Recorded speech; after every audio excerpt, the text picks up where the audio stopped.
I'm in the very early stages of my research, working on my master's thesis at the University of Cincinnati. Um, and right now we're focusing on a concept called fossilized terminal status at the Dinsmore Plantation. Um, so,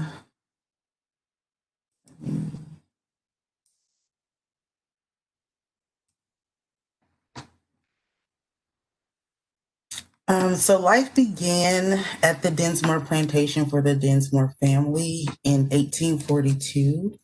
Um, it was basically a grape and wine and tobacco plantation, but they also had other um, things such as like goats and sheep and chickens. And it was donated to the Homestead Foundation as a museum on June 8th, 1988. And according to public record, there are at least 21 people who were enslaved there to work on the farm. But through my research and other public documents, we believe that there were more people enslaved there who just probably weren't included on a yearly census or tax records. So this is just a view of the main house on the Dinsmore Plantation from the front of the house. One of the problems that we have with how this plantation is presented, it's often called a homestead or a farm. There's very little um, acknowledgement of it being a plantation and that there were people here that were enslaved. So the purpose of my project is to also give a voice to those who were enslaved on the Dinsmore Plantation, because most of what is out there and in the presentations about the plantation focuses on the family of the slave owners and very little about the people who lived and worked here and were enslaved. So, a little bit about the Dinsmore family history. The land was bought by James Dinsmore. He was born in Windham, New Hampshire. He married a woman named Martha McComb in May of 1829, and they got married in Burlington, New Jersey. They had three daughters. In 1831, the family settled in Louisiana. He had about 25 acres of land in an area called Terrebonne Parish, Louisiana. It's also known as the Black Bayou Plantation. And on that plantation, he had enslaved about 60 people. The main crops were cane, sugar cane, and cotton. And he also employed about 20 day laborers who were like local Native Americans who lived in the area. Um, in 1838, due to his health, he had a lot of debt. James Dinsmore had a lot of debt with cash crop planting. So he bought about 800 acres of land in Boone County, Kentucky, and moved his family there in 1842.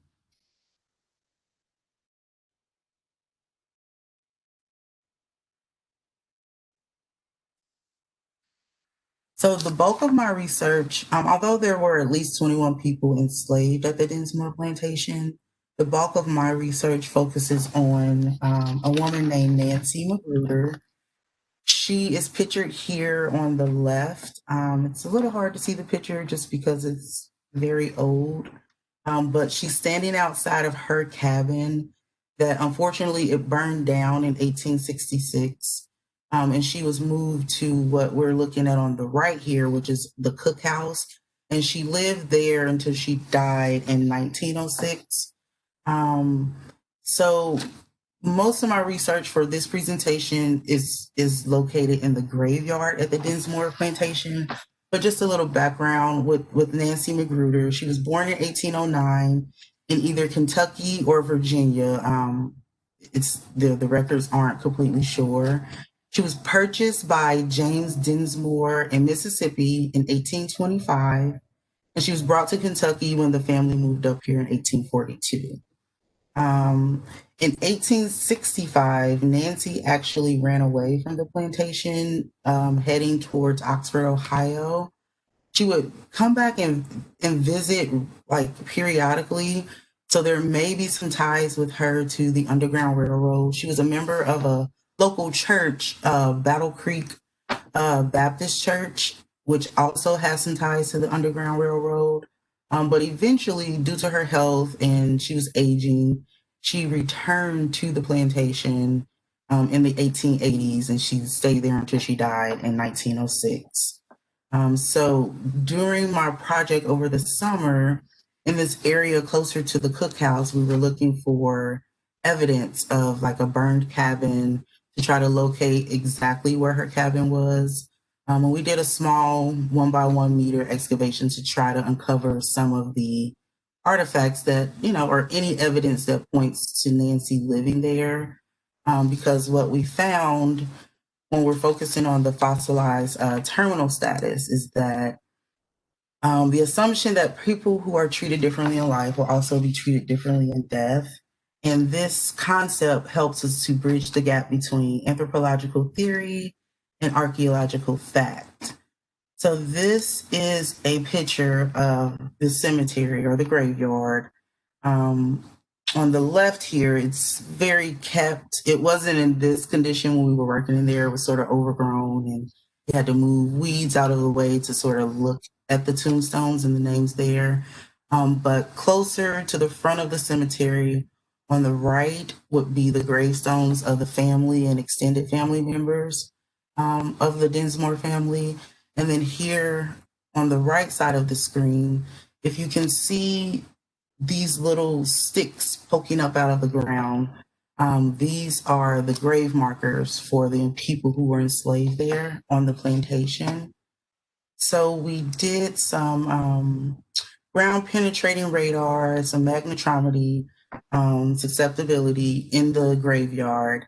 And what we were finding is that on the side of the graveyard where the enslaved people were buried, there were multiple people being buried like on top of each other, next to each other. So each grave marker, really doesn't account for just one person. There were also no tombstones compared to the Dinsmore family, who had, huge, clearly marked tombstones, very, when you think of status and socioeconomic status, these will be the type of tombstones that you expect to see for, a person of wealth or high status, compared to like either just a rock or a stick for the people who were enslaved there on the right side of the graveyard. Something that we also found while doing some research in the graveyard was that the elevation of the graveyard was different. On the left side, where the family was buried, was a higher elevation, and it sort of sloped off on a hill for the right side of the graveyard, where the enslaved people would have been buried. So that also sort of points to a hierarchy, or, just more care for the people who were the slave owners compared to the enslaved people when it comes to how they were buried and the mortuary status. And something that was very, I would say, odd is that when the enslaved people are talked about, they're talked about as family members. Nancy is referred to as Aunt Nancy. But when you start to sort of dig into the archaeological data of the plantation, there really weren't the type of mortuary practices that correlated with how the family was treated or how the family was recognized on the farm. So again, some of the analysis came in where the Dinsmore family, they had very large tombstones. They were buried in single graves at a higher elevation than those that were enslaved. On the plantation, the Dinsmore family has like countless amount of surviving artifacts. And when we were examining artifacts for the people who were enslaved, there were literally two preserved artifacts. There was a cane and a tobacco pipe. So hopefully next summer, when I can do a larger scale excavation, we'll be able to uncover more artifacts for the enslaved people.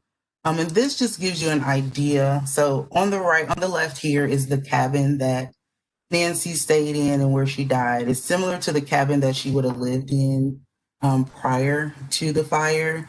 And you can just see scale wise compared to the house where the Dinsmore family lived, that there's clearly a socioeconomic difference there.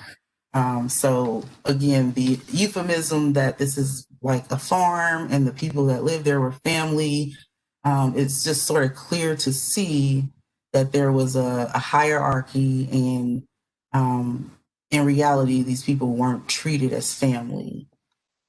Also, just another comparison. This is an inside view of the cookhouse on the right, and then sort of a inside view of the Dinsmore home.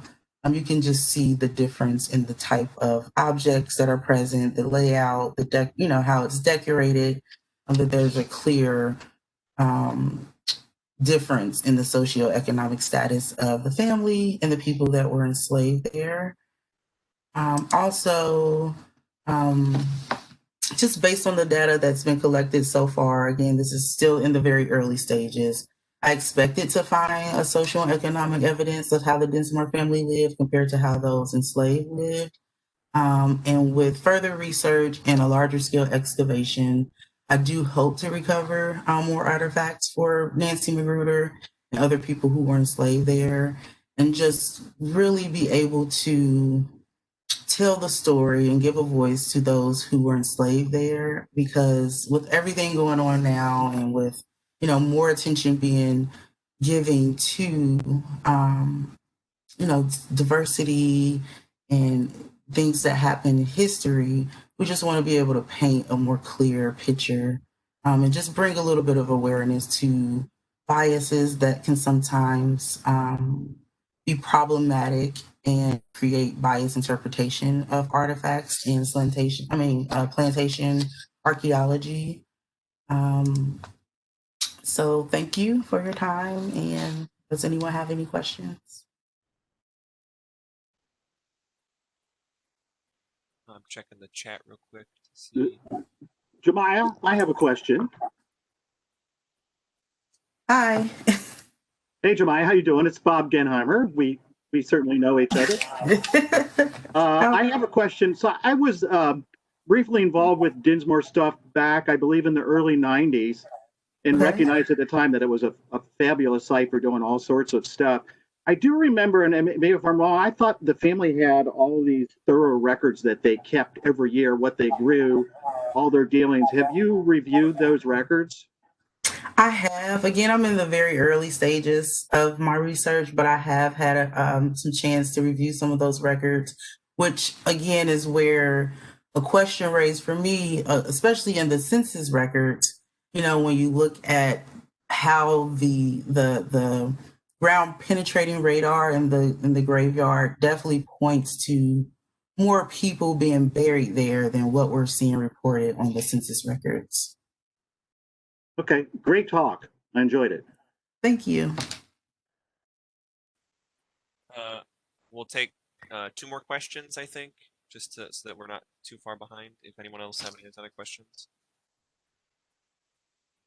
Oh, hang on. I have one here in the Twitch chat. We have from, I believe, Tasha Moore.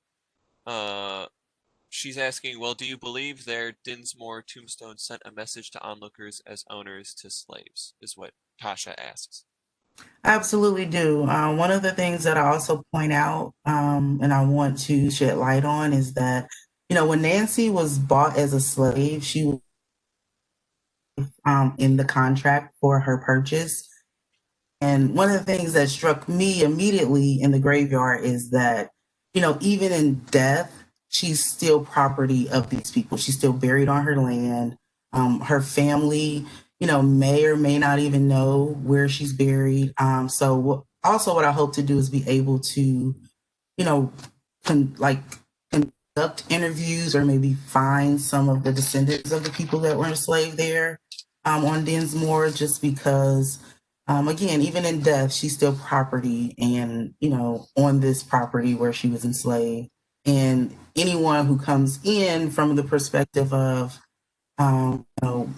what's it like to be an enslaved person living on a plantation, it's just clear to see by the way that they were buried, how they were thought of and how they were treated. So I do think that the tombstones themselves says a lot about the family versus the small wood and markers, and some of them were even just rocks of how the enslaved people were buried. I have a Powerful question. stuff. Go ahead. Yeah, this will plan be our on last having- question. Sorry, do you plan on having a community component to this?